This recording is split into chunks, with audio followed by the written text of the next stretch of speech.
Gure-gure Bandung, jamaah yang mulia, kita kembali melanjutkan pengajian seperti biasa, itu pelajaran tafsir. A'udzu billahi minasyaitonir rajim. Bismillahirrahmanirrahim. Qala Allah Subhanahu wa taala di dalam Fussilat ayat 4 ayat 33. A'udzu billahi minasyaitonir rajim. Wa man ahsanu qawlan mimman da'a ila Allah wa 'amila shalihan wa qala innani minal muslimin. Arti bebas, Allah Subhanahu wa taala menginformasikan pada kita semua, waman ahsanu, adakah orang yang paling baik, yang paling bagus, qaulan, ucapannya itu, mimman da'a ilallah, daripada orang yang menyeru kepada Allah, selain dari orang yang menyeru kepada Allah. Ditanya oleh Allah, puna yang lebih haya lah, maksudnya tidak ada. Seolah Allah mengatakan tidak ada apapun panggilan yang terbaik selain panggilan orang yang menyeru orang lain untuk menyembah Allah. Wa amila salihah, dan orang yang melakukan amal yang salih, baik orang itu menyeru orang lain untuk melakukan amal salih atau orang menyeru itu sendiri beramal salih. Hana yang lebih hayu mbaknya yang berkah oleh Allah. Wa qala, dan juga adakah orang yang lebih hebat daripada orang yang dia berkata, innani minal muslimin, sesungguhnya saya termasuk orang-orang Islam. Bahasa lain, dia benar-benar percaya diri, benar-benar gentleman, bak kepegah bahawa longnya Islam puna masalah, longnya Islam putra teman, longnya Islam buka nyan yang kena pegah oleh Allah. Berarti Islam ini juga harus diakui dengan terbuka. Mampu urusan drone, hai karena lu Islam urusan. Baik kayak atu azan nikah, itu menan contoh. Nah, kita kan gentleman berurusan. Jadi umat Islam berurusan. Maka apa yang viral di media sosial beberapa hari ini, karenanya kitanya Islam urusan. Jadi mereka Islam urusan ya. Apakah haju bahasa Aceh bro pati. bro putu. Tapi karena kita orang Islam, maka kita memiliki sensitifme, ada rasa sensitif, ada rasa memiliki, ada rasa terusik. Kalau memang itu jadi persoalan, sebenarnya enggak begitu menjadi masalah dalam masalah itu, karena tidak ada sesuatu dalam persoalan azan itu, enggak ada sesuatu. Cuma karena orang pungo-pungo dro bapa ya jadilah seperti ini. Baik, kita ingin melihat firman Allah Subhanahu wa taala dari ayat yang mulia ini, Fussilat atau Hamim Sajadah 33. Waman ahsanu qaulan, adakah orang yang lebih baik perkataannya? Ayat ini turun, nuzilat hadhil ayatu fi Rasulillahi sallallahu alaihi wasallam. Turun ayat ini pada masa Rasulullah, li'annahu huwallazi jama'atil kal as asnaf, bukan asaf, ini ada salah tertulis dalam kitab ini. Asnaf, senif. Saya sudah melihat kitab yang lain, asnaf artinya bagian-bagian. Orang yang menyeru kepada Allah itu bermacam corak.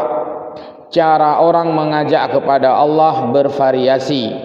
Cara orang mengajak kepada Allah dengan berbagai jenis. Cara orang mengajak kepada Allah dengan berbagai macam cara. Inilah asnaf. Li'anna ad-da'ina ilallahi ta'ala aqsamun. Karena ad-da'in, orang-orang yang menyeru kepada Allah itu terdiri dari berbagai macam aqsam, berbagai macam bagian. Karena semua kita ini punya kemampuan yang terbatas, punya ruang lingkup yang terbatas, punya ilmu yang terbatas. Maka ketika kita berdai, artinya menjadi dai, orang yang mengajak orang lain kepada Allah, ya apa yang kita miliki, kapasitas kita. Dapakat urang ya beut, kan satu bagian daripada dai kita. Dapakat urang untuk disiplin. Dapakat urang ya sembahyang jamaah, ya sesuai dengan apa yang kita miliki. Tidak mungkin tercover oleh kita semua kecuali oleh Nabi. Faminhum, di antara mereka itu ad-da'una, orang-orang yang menyeru kepada Allah itu bitauhidi qaulan. Ada yang menitik beratkan pada mentauhidkan Allah. Itu juga bahagian daripada da'in. Maka mengajak orang lain untuk belajar ilmu tauhid, mengajak orang lain untuk mendalami pemahaman tauhid, mengajak orang lain untuk mentauhidkan Allah, itu sudah bahagian daripada da'in, orang-orang yang mengajak paling baik di sisi Allah. Kal Asy'ari, seperti Imam Asy'ari wal Maturidi, dan Imam Maturidi yang sudah menyusun akidah Ahlus Sunnah wal Jamaah, menyusun rambu-rambu ilmu tauhid, menyusun sifat-sifat Allah, menyusun nama-nama Allah, menyusun pemahaman keesaan Allah dalam keseluruhan pemahaman Ahlus Sunnah wal Jamaah. Maka Imam Al-Asy'ari dan Imam Al-Maturidi termasuk bahagian daripada waman ahsanu qaulam mimman da'a ilallah, atau orang-orang yang menyeru kepada Allah dalam hal ketauhidan. Dalam hal ketauhidan ya. Nanti tanya nak porsi tu pengumuman, mari sama-sama kita membersihkan masjid. Yang kan kebahagiaan dari seruan dia kan. Nan mampu ya heuy urang pangkat pergi kuliah. Ya, pakai nak pergi kuliah karena nak orang lain kadang-kadang ya tuh kuliah tak pergi tanya. Jadi bahagian daripada menyeru juga. Enggak mampu kita seperti kapasitas Imam Asy'ari yang membuat bagaimana rumusan-rumusan tauhid kepada Allah. Waman tabi'ahuma, dan orang-orang yang mengikuti keduanya, insyaallah termasuk Ahlus Sunnah wal Jamaah yang mengikuti semua rambu-rambu Asy'ari dan Maturidi dalam paham Ahlus Sunnah wal Jamaah. Kenapa Imam Asy'ari dan Maturidi menyusun paham Ahlus Sunnah wal Jamaah ini? Karena paham Ahlus Sunnah sudah dikotori oleh kaum Mu'tazilah pada saat itu, sudah dikotori oleh paham Qadariyah dan Jabariyah, sehingga hadirnya Imam Asy'ari yang juga notaben dulu pengikut Mu'tazilah. Beliau dulu juga dalam Mu'tazilah, memang kehendak oleh Allah lagi nya. Maka belakangan beliau itu diberikan hidayah oleh Allah, diberikan pemahaman yang mendalam oleh Allah, diberikan kelurusan dan ketulusan oleh Allah, sehingga beliau meninggalkan semua pemahaman yang dalam versi sebuah kekeliruan Mu'tazilah beliau tinggalkan. Dan di dalam sejarah, cara beliau mengumumkan meninggalkan paham Mu'tazilah yang salah karena beliau membangun paham Ahlus Sunnah wal Jamaah berdasarkan ayat dan hadis. Beliau berdiri di khalayak ramai. Caranya adalah beliau membuka baju, kendu badan maksudnya, entah jaket, entah kain, beliau buka. Sebagaimana saya buka kain yang ada di badan saya ini, beginilah saya pindahkan semua paham saya yang Mu'tazilah itu ke Imam Asy'ari. Jadi simbolik lagi orang wisuda, nah beneng belah no, wisuda ke pindah belah no, menunjukkan bahwa sudah berubah status dari mahasiswa resmi menjadi sarjana. Dari kandidat resmi menjadi apa misalnya. Jadi pindah. Imam Asy'ari berdiri di depan khalayak saat itu, dia umumkan, saya memang dulu pengikut Mu'tazilah, saya berkecimpung di sana, bahkan bukan cilet-cilet, pelodon, bukan cilet-cilet, mendarah daging dia. Tapi Allah telah mentakdirkan saya diberikan pemahaman yang lurus sesuai dengan Ahlus Sunnah wal Jamaah yang disebutkan dalam hadis Nabi, berdasarkan ayat-ayat dan hadis-hadis Nabi.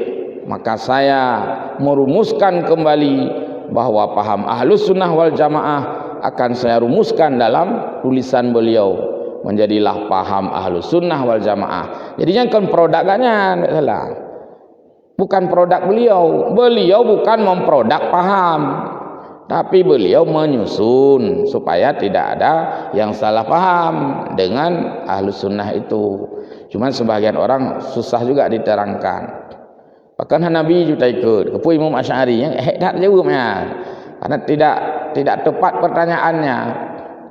Imam Asy'ari bukan memproduk paham. Mana mungkin manusia memproduk paham? Asy'ari itu adalah meluruskan yang bengkok-bengkok, beliau rumuskan dalam satu kitabnya. Begitulah Ahlus Sunnah wal Jamaah, apa yang saya tulis dalam kitab ini beliau umumkan itu, beliau buka pakaiannya. Saya kira tidak mungkin beliau buka pakaian dalam, nampak perut, enggak mungkin. Mungkin pakaian luar, jaket atau kain nerida atau serban, dia angkat begini dan dia buang kain itu. Sebagaimana saya buang kain ini di hadapan saudara-saudara sekalian, begitulah saya buang pemahaman saya yang salah sebelumnya. Jadi aneh haji. Maka silakan, bukan hanya buang sampah kalau perlu, buang pemahaman yang salah. Maka anda susah dapat pemahaman yang salah ya. Boleh saja hari ini orang mungkin sudah keenakan dalam paham Wahabi, tak lezat kah, mangat detat kah ya. Siapa tahu Allah mentakdirkan dia membuang paham itu besok. Dia tidak menganggap lagi Allah ada di langit, karena enggak ada ayat dan hadis yang menyebutkan Allah itu beralamat di langit. Ya semoga paham itu dibuang sajalah. Sebagaimana Imam Asy'ari enggak tanggung-tanggung, dia buang paham itu. Ini disebut dengan seruan kepada tauhid, dan itu adalah orang yang terbaik di sisi Allah dalam ayat ini. Wa fi'lan, dan orang yang paling baik juga di sisi Allah adalah orang-orang yang menyeru kepada Allah dari segi praktek. Kalau segi tadi dari segi ilmu tauhid, ini dari segi fi'lan, perbuatan, kal mujahidina, seperti orang-orang mujahidin yang dulu berperang melawan kafir, atau mujahidin sekarang berperang melawan kebodohan. Mujahidin juga itu secara sungguh-sungguh menghilangkan kebodohan. Dikedi bodohnya hidup Pak Menteri, juga kita perlu mengkanter. Bukan begitu Pak Menteri, azan ini udah diatur sama Allah, nggak usah kita atur lagi. Ngapain kita atur lagi? Apanya mau diatur? Azan hanya dilakukan pada waktunya. Siapa yang lakukan azan di luar waktu? Kan nggak ada. Azan subuh, azan zuhur, azan asar, udah diatur sama Allah. Mau diatur kayak mana lagi? Subuh azan karena datang waktu subuh. Oh, kecilin suara mik. Siapa suruh kecilin? Sengaja orang disuruh masukkan ini ke sini biar keras suaranya. Sengaja disuruh naik Bilalnya dulu ke atas puncak haura namanya, dewata, supaya suaranya keras. Sengaja azan tu tidak dikasih sama perempuan, disuruh sama laki-laki supaya suaranya keras. Azannya guyuli Nabi awal bak Bilal berabbah. Bilal itu orangnya suaranya bagus dan suaranya keras, raya panjang tu. Jadi urang adanya si urang raya panjang tu. Maka so yang tu raya panjang bagus untuk adzan. Kalau tidak panjang suara, minimal suaranya itu keras. Bilal keras suaranya. Siapa duluan diutamakan yang keras suara dengan panjang suara? Diutamakan yang keras suara. Maka orang yang adzan itu disuruh naik ke atas supaya suaranya merambat jauh. Nah ini hana PHE lewat tu sebab kata PHE corong. Jadi bene atu corongnya lerone. Itu memang punya syiar, wa may yu'azzim sya'airallah fa innaha min taqwal qulub. Siapa yang membesarkan syiar Allah, azan itu syiar Allah, ibadah haji itu syiar Allah, semua itu syiar Allah. Giu puraya kan giu pubeut. Nah, salah. Jadi itu karena landasan keagamaan kita, ketakwaan kita. Saya kira orang-orang non-muslim pun sangat menghargai kita umat Islam. Mereka juga baca sejarah kemerdekaan Republik Indonesia ini juga andil besar umat Islam. Dari jajaran pahlawan nasional itu mayoritas ulama, mayoritas umat Islam. Mereka itu juga menyadari itu, maka kita sangat menghargai non-muslim. Kita masukkan mereka dalam falsafah Pancasila, sama-sama menghargai. Jadi baik ini kahana yu mudanya yang baik. Nah, yang head mana? Bukan mereka yang membatasi kita, tapi orang kita sendiri. Kemudian wa minhum sudah dua tadi. Yang ketiga wa minhum ad-da'una, sebahagian dari orang-orang menyeru kepada Allah itu bil ahkamis syar'iyyah, yaitu dengan membangun, dengan menyusun, dengan menata dan dengan menerapkan syariat Allah, yaitu hukum-hukum agama. Yang juga orang menyeru pada Allah, orang-orang terbaik di sisi Allah, kal a'immatil arba'ah, seperti imam mazhab yang empat, Hanafi, Maliki, Syafi'i, Hambali, yang urang menyeru kepada Allah dalam bidang syariat, hukum-hukum agama. Hari ini kita bisa praktek agama karena sudah disusun ilmu oleh para mujtahidin, terutama imam mazhab yang peut. Jadi yang urang-urang terbaik dalam pandangan Allah. Wa man ala qaddamahum, dan juga orang-orang yang sebelum mereka. Sebelum Imam Syafi'i kan ada gurunya Imam Syafi'i, sebelum Imam Hanafi kan ada gurunya Imam Hanafi, sampai kepada Rasulullah nanti itu satu deretan. Tak mungkinan sih. Bahasa Aceh mutalo-talo. Nanti ikut kalau mutalo-talo punya saudara. Nanti pun itulah musaliat. Nyelung nama musaliat saudara, musaliat. Ya. Musiliat.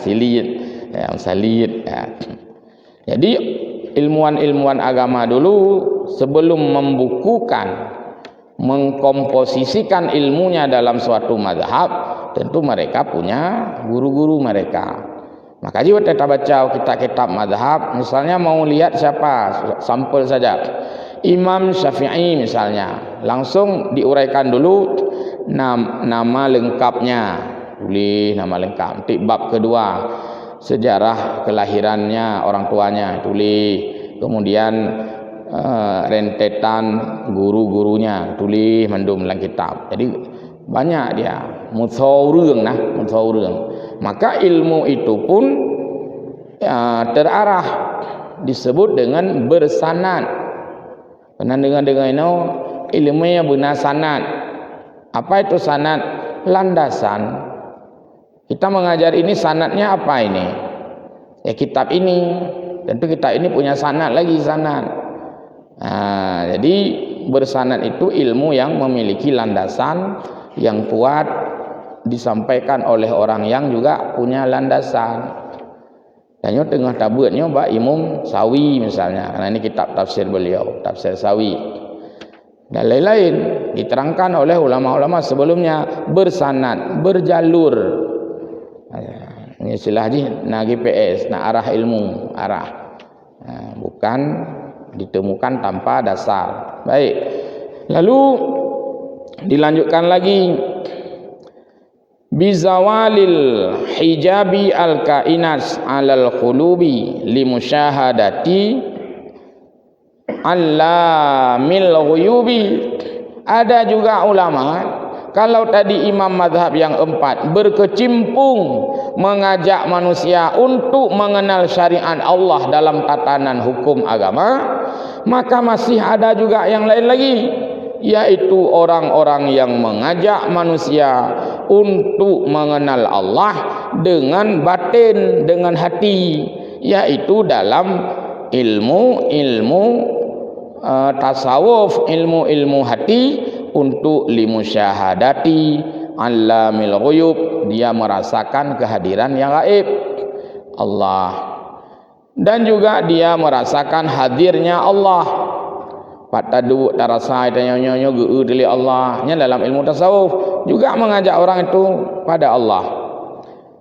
Laisa fi qalbihi siwahu, dan dia mengajak manusia itu untuk merasakan di dalam hatinya, laisa, tidak ada apapun, fi qalbihi, dalam hatinya, siwahu, selain Allah. Jadi berarti karena orang tasawuf mengajak orang kepada Allah, pakak orang meratib, pakak orang untuk pokoknya merenungkan, untuk menghayati, untuk macam-macam yang sifatnya itu batiniah, yang juga akan orang mengajak orang kepada Allah. Lalu siapa mereka? Kal Junaidi misalnya, seperti Imam Junaid Al-Baghdadi. Nanti ada Imam Ghazali, Imam Ibnu Athaillah As-Sakandari, tokoh-tokoh tasawuf. Nyiganya ngajak orang untuk pada Allah dengan versi tasawufnya. Menyo Imam Pet benar ngajak orang pada Allah dengan versi syariatnya. Menyo Imam Asy'ari mengajak orang pada Allah versi tauhidnya. Mandumna kebagian. Yang penting orientasinya adalah mengajak orang kepada Allah. Terus tadi ahli sufiyah, ahli sufi. Wa minhum, masih ada juga orang-orang yang mengajak pada Allah, may yad'u ilallahi ta'ala bil i'lami bi ada'il faraid, yaitu mengajak orang kepada Allah dengan mengerjakan yang wajib. Hukum sudah ada, dijelaskan oleh imam mazhab. Datang orang lain, mari kita lakukan salat wajib karena itu wajib, mari kita puasa karena itu wajib, mari kita ini, mari kita itu karena itu wajib, juga mengajak orang pada Allah. Lebih simpel loh megaknya kan, karena cuma mengajak yang sudah ditulis. Kal nyo baru kena nyo kata taran lo muadzinin, lagi urang bang. Jadi urang bangyan roh dalam rentetan urang yang paling baik di sisi Allah dalam hal menyeru manusia. Ana mengganggu urang urang bang urang yang kagak kui oleh Allah. Maka dalam kitab tauhid, kitab fiqih, ayat ini diangkat pada bab azan, babul azan, bab azan. Nyen mutu meng ayatnya. Orang yang azan adalah orang yang paling baik di sisi Allah. Orang yang azan adalah orang yang paling terangkat bahunya, derajatnya hari kiamat di tengah-tengah manusia. Tengok urang kiamat yang deh manyang bahu bukan makna simbolik atau memang itu makna sebenarnya. Yang jelas yang paling rayuk level urang manyang bahu istilahnya paling rayuk level muadzin urang kiamat. Jadi jangan sinis dengan muadzin, seolah suara adzan mengganggu, seolah suara adzan bising, seolah-olah suara adzan macam-macam. Apalagi menganalogikan suara adzan dengan suara anjing, luar biasa itu. Kejamnya kau, luar biasa seperti itu. Tidak boleh menganalogi. Nah, karena Allah sudah mensyariatkan adzan sebagai seruan yang terbaik. Coba disimak pengajian Buya Yahya. Berapa lama adzan? Kan tidak lama adzan tu. Sudah terukur itu adzan. Paling 5 menit. Umat Islam punya hak untuk bersuara. Punya hak untuk membela. Baik gop menteng jungkat keung ada katanya. Gop menteng hina-hina katanya. Tanya walaupun hana tahina gop, minimal kita membela agama Allah. Anda mencih katanya. Apa yang mau diambil tindakan untuk kita membela agama Allah? Copot jabatan. Copot saja. Orang penjara berani. Karena hidup di dunia ini kan terbatas. Yang perletnya kan akhirat. Nah, jadi sebagai umat Islam kita harus merasakan bahwa itu kita itu. Ketika ada pihak lain yang sangat terusik dengan kita, maka kita pertanyakan juga apanya yang terusik. Masa dengan azan jadi problematika? Minyak goreng aja yang langka nggak ada masalah. Nah, jadi saya kira seperti itu. Ya, ini secara langsung nggak masalah karena saya tidak mengatakan yang salah. Baik, jadi dalam ayat ini Allah katakan bahwa itu adalah kal muadzinin, seperti para muadzin itu orang yang terbaik panggilannya. Masa kita risih dengan panggilan terbaik? Masa ada pihak yang terganggu dengan panggilan terbaik? Nggak ada yang boleh terganggu karena itu panggilan terbaik. Hayya 'alas shalah, mari salat. Pun dipanggil adalah orang Islam saja. Hayya 'alal falah, mari kita cari kemenangan. Adik ulai enggak boleh kemenangan kan? Nah, jadi wahadhil aqsam, semua cabang-cabang ini, semua kelompok-kelompok yang sudah disebutkan tadi, semuanya majmu'atun, semuanya terkumpul, tersimpul fin nabiyyi sallallahu alaihi wasallam. Semuanya itu bahagian daripada menjalankan syariat Nabi. Orang menjalankan syariat Nabi, ada yang mengembangkan tauhid, ada yang mengembangkan fiqih, ada yang mengembangkan syariat, ada yang mengajak orang mengerjakan yang baik-baik, ada orang yang mengajak orang untuk bersih hati tadi, ada yang orang menyeru azan. Bahagian daripada waman ahsanu qaulam mimman da'a ilallahi wa amila salihah. Terakhir, wa qala innani minal muslimin, dan dia dengan gentleman mengatakan aku orang Islam. Kenapa Ustaz terusik sekali dengan masalah azan ini? Aku orang Islam, jangan diganggu. Itu akidahku. Masa azan dipersoalkan? Wa qala innani minal muslimin. Karena saya merasa sebagai orang Islam, saya terganggu dengan statement itu. Dan saya membenci statement itu yang menganalogikan azan dengan gonggongan anjing. Nah, ini waqala innani minal muslimin. Nah, orang lain mereka katanya mereka yang pegawai negeri, kepekelung yang pudek belum pegawai negeri. Aruh. Yang hidupkan kita Allah Subhanahu wa taala. Nah, saya kira semua kita harus menyamakan persepsi keagamaan. Ya sudahlah, mungkin itu ujian di luar, tapi semoga itu tidak merambah ke Aceh. Wallahu a'lamu bissawab wa ilaihi ma'ab dan mohon maaf. Amin ya rabbal alamin. Wassalamualaikum warahmatullahi wabarakatuh.